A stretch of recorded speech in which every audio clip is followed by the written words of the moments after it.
Greetings, royal family. Okay, growing up hip hop,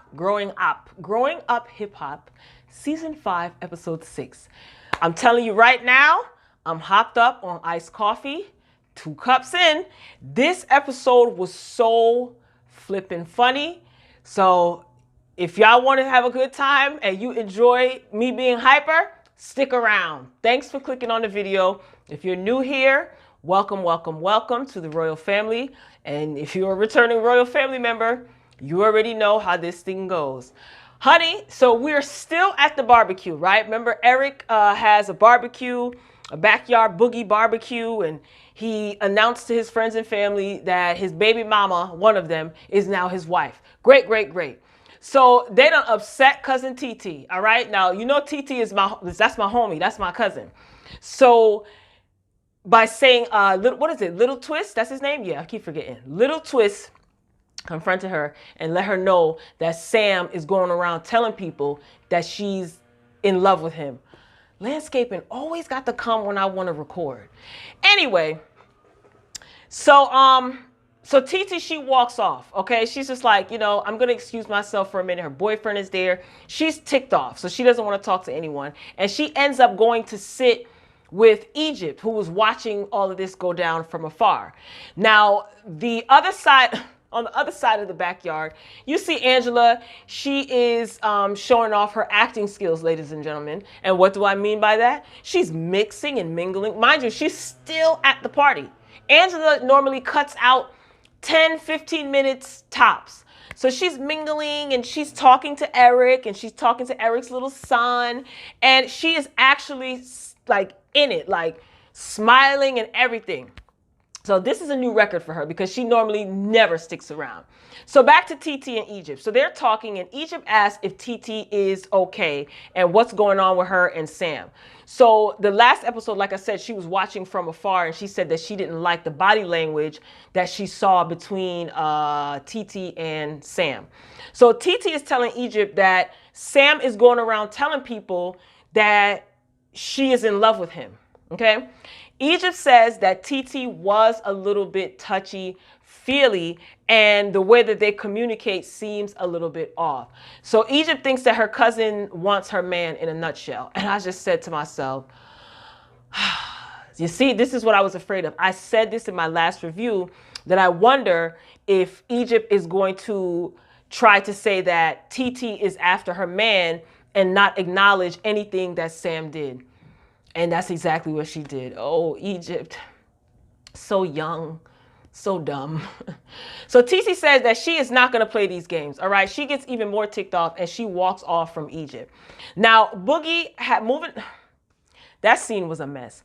So we move on to see Boogie. He has a new business venture and him and his business partners are talking. So he's building or putting together a rehab center. He's starting a rehab center. Now his business partner is pretty much telling him, look, you need to be able to reach out to the youth. You have to do a little bit of marketing. You got to reach out to the youth. And you also need to be like the poster boy for your new business. So in a nutshell, he's telling him that, you got to stay clean because Boogie was in a rehab facility because he struggled with substance abuse. So he said that he wanted to open this rehab after being in one. And he said that he doesn't care what his father thinks about him opening up this rehab center. Because we all know Dame Trash is going to have something to say. I can totally feel it coming. Now, I take notes as I watch the show, right? So speaking of trash, his father shows up. So he knocks on the door and Boogie, the house that they're in, Boogie bought that house along with his business partners. And this is where he is planning to run the facility. His father is asking him, Dame Trash is asking him how much it costs, how much did he put down, and he's asking him about him getting a bank loan because Boogie said, he put this much down and he got a bank loan for the rest. Now he says to Boogie, oh, you got credit, you know, because of him getting a bank loan. Now, Dame, of course Boogie has credit. Let me jog your memory. Do you guys remember, if you've been watching this show, do you remember one of the seasons where Dame was trying to open up a marijuana dispensary? I don't know if it was in Vegas. I think it was in Vegas. I don't think it was in Cali. It was either in Vegas or Cali. And he was trying to use Boogie's name and credit to get this dispensary open. Did you forget, Dame? Of course Boogie has credit. Anyway, he didn't even tell the boy congratulations at this point, you know, but of course, because Boogie did it without Dame, and without Dame's money, I think that's why Dame is like being pessimistic as far as this whole thing is concerned. So Dame feels that this just came out of nowhere. You know, he said he didn't even know that Boogie wanted to start a rehab facility. And in his confessional, he says Boogie knows nothing about business, not real business. He's done business, but not at a certain level. So he's worried about Boogie being scammed. This is Dame Trash saying this. Now, it sounds to me like you're worried that this may actually succeed and you won't reap the financial benefits of this, because we all know that Dame Trash is all about the money, okay? All of it. Anyway, if I were Boogie, I definitely would keep Dame out of this. But I mean, it is his father, and you know, he's gonna ask questions and he's gonna respect his father and answer. But I just I would keep him out of this.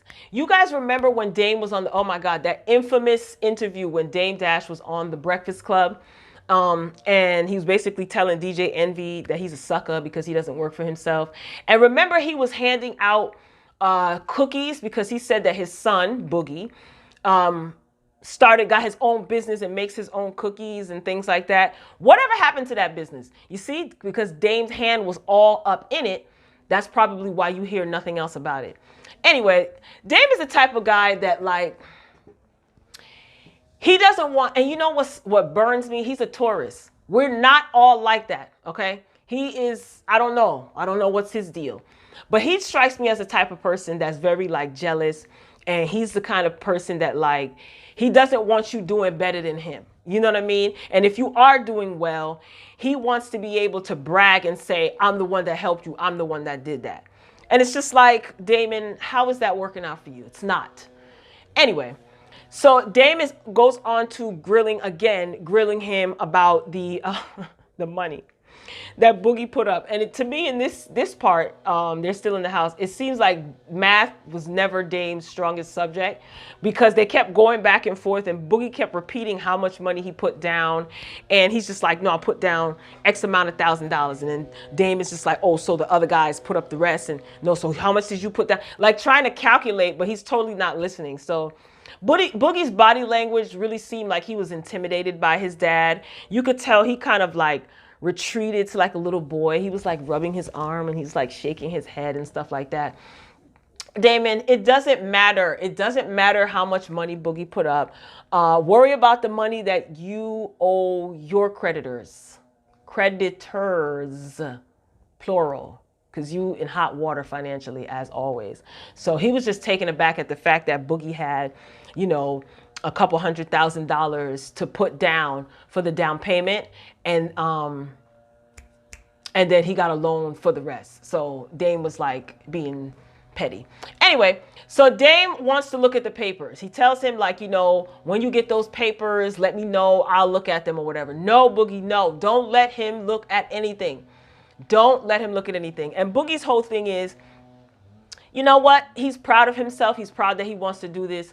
So even if it fails, he won't know unless he tries, you know, and I can respect that. He needs to come into his own as a man. And Dame is just a control freak. He's just a weirdo. So they move on to talking about Boogie's sister, you know, Ava. So Boogie is telling his father that Tallulah starts to cry whenever she leaves her mom and has to go by Dame's house. And Dame says that she's doing this to keep her mother happy. Damon also says that Ava disrespected him. That's the sister that Boogie was talking to. That's the one that signed the, whatever it is, that signed the paper for the courts or what have you, talking about the type of parent that Dame is to all of his kids. So he says that Ava disrespected him by driving off while he was talking to her in the car that he bought. He actually had to point this out. He made sure that he mentioned that he bought the car for his daughter. Like, I can't stand people like that. Ugh. Moving along to Brianna and TT. Brianna hits up TT, and they haven't seen or talked to each other since they did the little reunion for last season. And remember when Brianna was in the hot tub at Lil Twist's house, and TT went to check on her, and she told, you know, TT to F off because she was tripping on whatever she was on. Anyway, so Brianna wants to meet up to discuss Egypt and the fact that Sam is going to be proposing to her. So, you know, TT's a little bit hesitant because she just stopped feeling Brianna. You know, last time Brianna was at the reunion, Brianna was threatening her and saying what she was going to do to her. So TT wants no parts of that. She got bigger fish to fry. So she actually agreed to meet up with her. Okay, so this is the second meeting that Brianna will be having this season. Good for you. Here we go. Angela and Boogie. Remember, Boogie asked her out on a platonic date. So the date day has arrived. So Angela is waiting at the restaurant for Boogie. And she says, oh my God, where is he? I feel like I'm waiting on Romeo. Oh my God. Then they flash to the scene where Angela tried to set Romeo up on a date. Remember, at the roller skating rink, and Romeo was so ticked off and confused that Angela would try to hook him up with someone else, knowing that he liked her. And they flash back to that scene. And remember, he ended up sending his homeboy, and Angela got mad. Anyway, so Boogie, it's like, why are you, what does Boogie being late have to do with Romeo? Girl, let it go. So Boogie, he's late, of course, and he apologizes. And then they start like forcing a conversation about life, kids, and relationship. And he fills Angela in about the TT and Sam thing, because she was at the party, but she was too busy mingling, you know, to find out exactly what was going on in that situation at the party. So Angela, she's really forcing herself to care. So Boogie is telling her, and she's like, really? Why? Why'd that happen? Oh, wow. What? Well, why did he do that? What happened? And it's like the fake smile. And I was just like, you know what? Time to fast forward. Oh, this one is a doozy, ladies and gentlemen. Sam and his father. So this is the first time that we are seeing Sam's father, if memory serves me correct. I don't remember Sam talking about his father, mentioning he has siblings. I never seen it. So they are playing pool, Sam and his father, right? And they really want me to believe that this older black man is Sam's father. Yes, I said black man, ladies and gentlemen. So now it's not that it's impossible, okay? Because it's very well possible, but I am not buying it. WeTV, I am not playing these games with you, because I could not control myself, because I see exactly what they were doing. I know what you're doing, y'all. You see, you guys have to make these plot lines more believable, because someone who is a thinker like me, I figure you out. Anyway, so Sam has a patch over his eye like he's Slick Rick. And, oh God, you know, he thinks it's cool. I guess he thinks it makes him look edgy. So he got shot in the eye with a BB gun. By doing some activity, playing with a BB gun, because he's like, yeah, I got shot in the eye.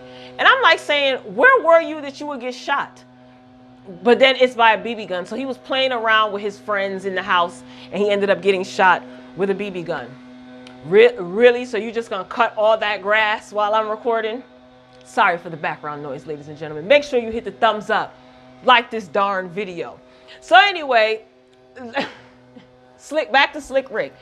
When I tell you that I am so sick and tired of Sam, like, I'm so sick and tired of Sam. Like, I really am. And the man that they hired to play his father is just looking at him like he is corny. He's as corny as he is, because he is corny. Like, the way they're in a pool hall and the way that he's just looking like, they better pay me overtime for this.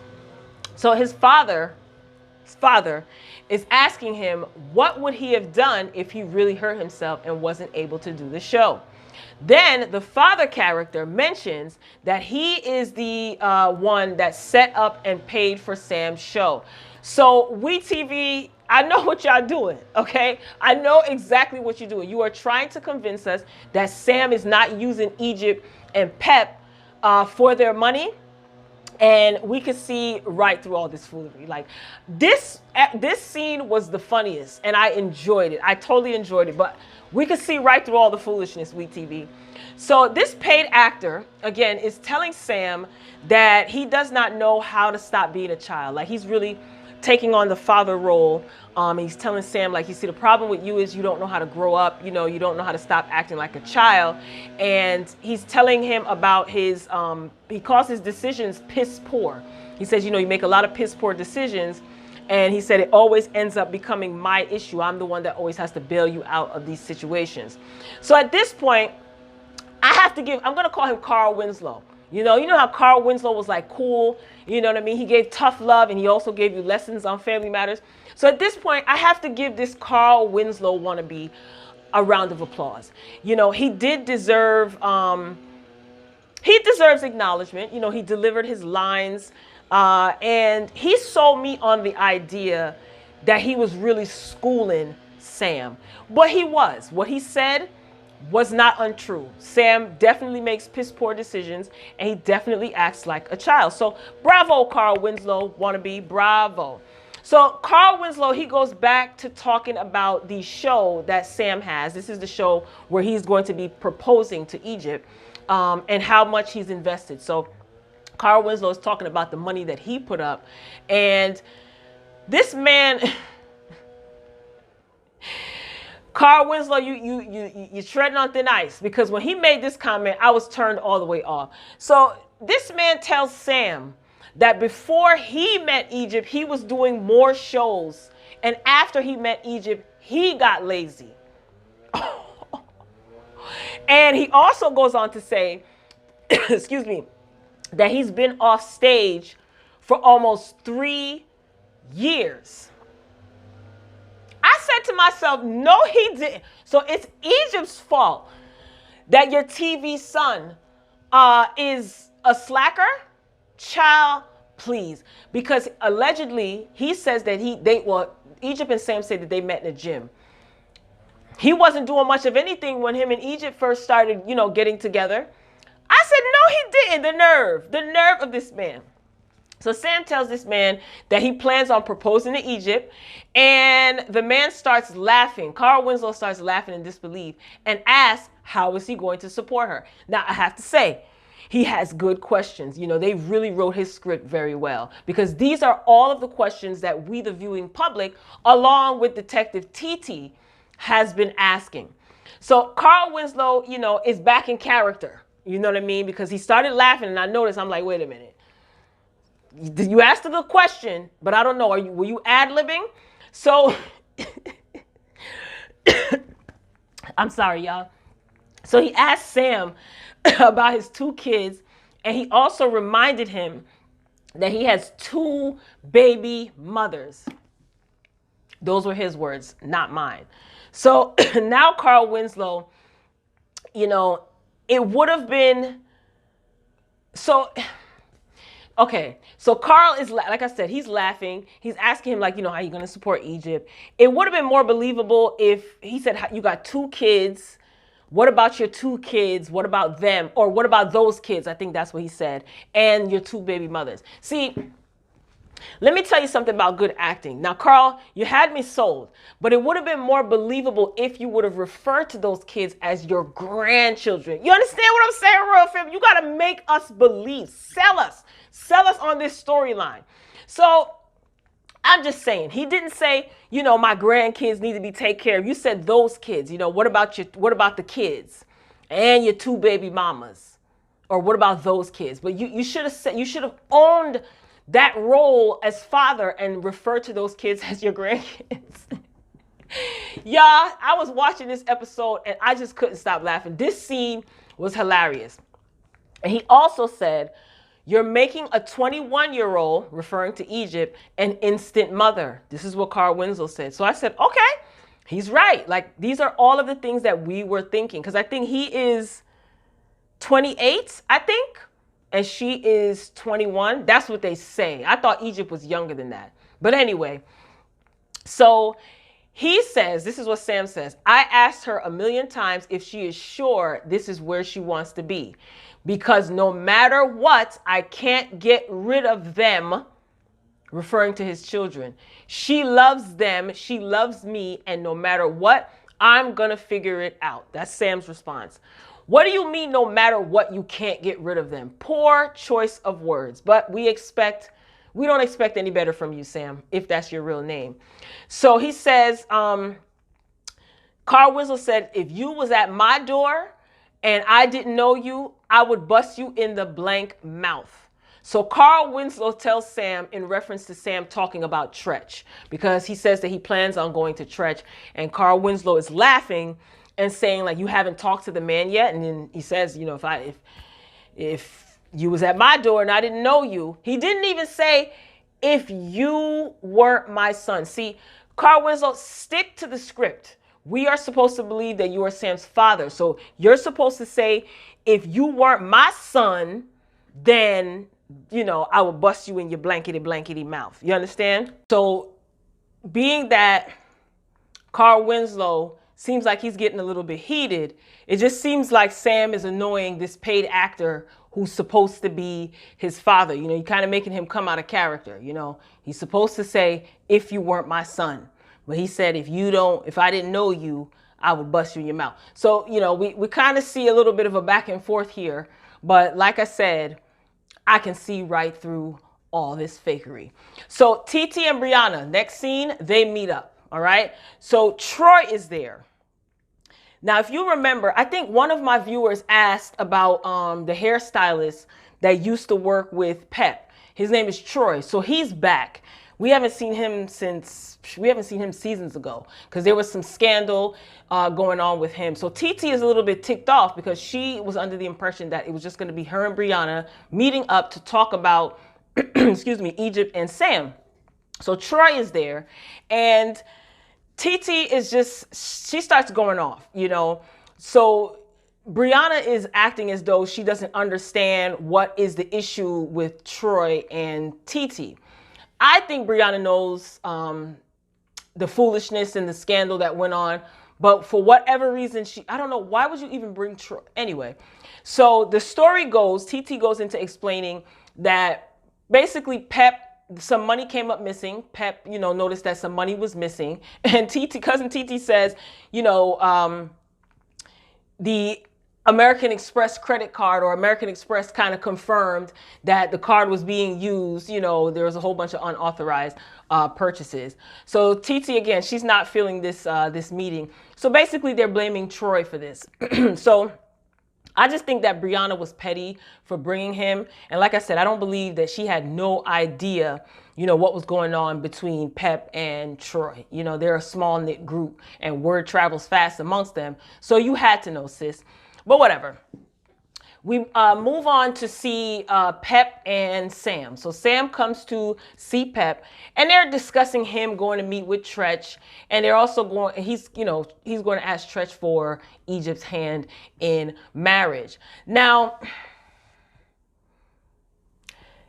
I think Egypt said that Sam and her made it official after only dating for 2 months, and they've been together for almost 2 years. So Pep, she gives her blessing. Pep, you dumb. She gives her blessing, and she's just like, you know, I know you've been working hard, and he goes into telling her why he has an eye patch, and she's like, you know, see, what did I tell you about playing in the house? You know, just talking to him like he's her son. I don't get that. Like, I really don't get that, because at first Pep wasn't feeling it. But now she's just like, she loves Sam. Like, that's her homie, her homeboy. All right, so back to Brianna and TT. So TT, again, is still pushing the issue with Troy. And she gets pretty much to the bottom of things. So TT says that Sam met Egypt because one of his baby mother's friend was Troy's hair supplier. Because Troy is a hairdresser, and I think he does makeup too. So TT is hesitant with working with Troy, you know, for Operation Takedown Sam. And he's just acting, he's not denying anything that TT is saying about the money, the credit card being used, and the fact that he knows Sam's, one of Sam's baby mother's friends. Because he was bringing back information when he was saying that, in earlier seasons, he was saying that Sam is using Egypt and, you know, he has a source that says he's not a good guy. So this is the source, you know, this hair supplier where he gets his bundles from. So TT, she agrees to kind of team up with Brianna, you know, to stop Sam and Egypt from getting engaged. So even though she's not really too fond of TT, it's for a bigger cause, you know, Operation Takedown Sam. So Brianna, she is breaking down like the signs of someone who is being abused, because Brianna, she was in an abusive relationship. Egypt is like a little sister to her. She definitely has love for her. And it does seem like Brianna is really genuine as it pertains to how much she cares about Egypt. And Brianna also brought up the fact that Sam accused Brianna of liking him. That was like, I don't know if it was last season or the season before that. So she says, TT says to Brianna, you know, me and Egypt, we don't talk like we used to. You know, we used to always hang out and communicate. And Brianna is just pointing out the fact that, like, you know, that's what abusers do. That's what manipulators do. You know, they keep you isolated from your friends and your family. So this is just all looking bad. All looking bad. So like I said, Operation Get Rid of Sam is in full swing. And it is spearheaded by cousin TT. Second in command is Brianna. And then the one with the information and seems like he just wants to be there for the mess is Troy. Now, I wonder how Pep is going to feel about the fact that Troy is back on the scene and TT and Brianna are working together to try to expose Sam. So that's how the episode ended, Royal Family. Like I said, this was extremely entertaining.